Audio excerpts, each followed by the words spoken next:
Une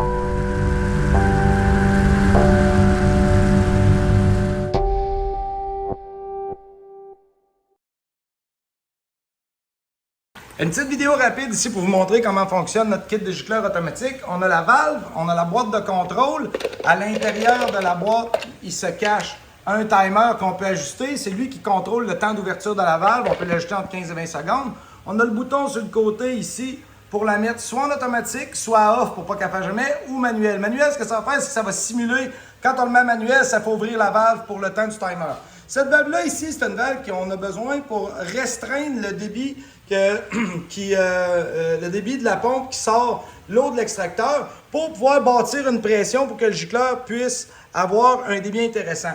Mais on aurait besoin théoriquement de s'en servir seulement quand on est à bas vacuum, quand on est dans un entour de 17-20 pouces de mercure. C'est là que le gicleur a de la misère à avoir de la pression pour faire un bon travail. Mais quand on en arrive dans les 22, 23, 25 pouces de mercure, la pression, le vacuum qui retient l'eau fait que c'est plus facile de retourner en dedans. Puis là, le gicleur, il fait un beau travail.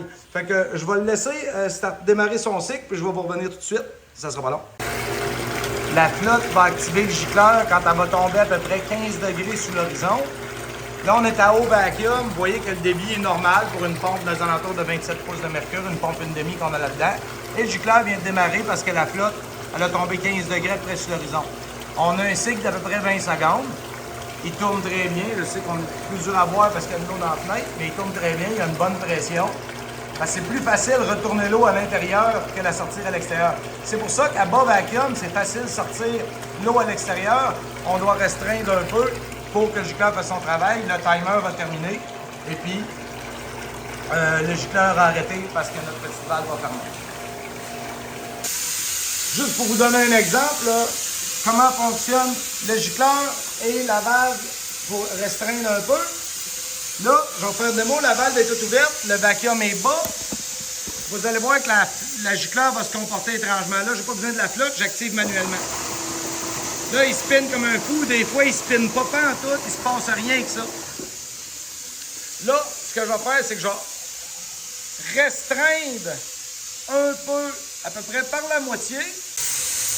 Je réactive mon gicleur comme ça. Là, on voit qu'on est restreint un peu. Là, le gicleur, il y a une belle pression. Il fait bien son travail. C'est simple comme ça.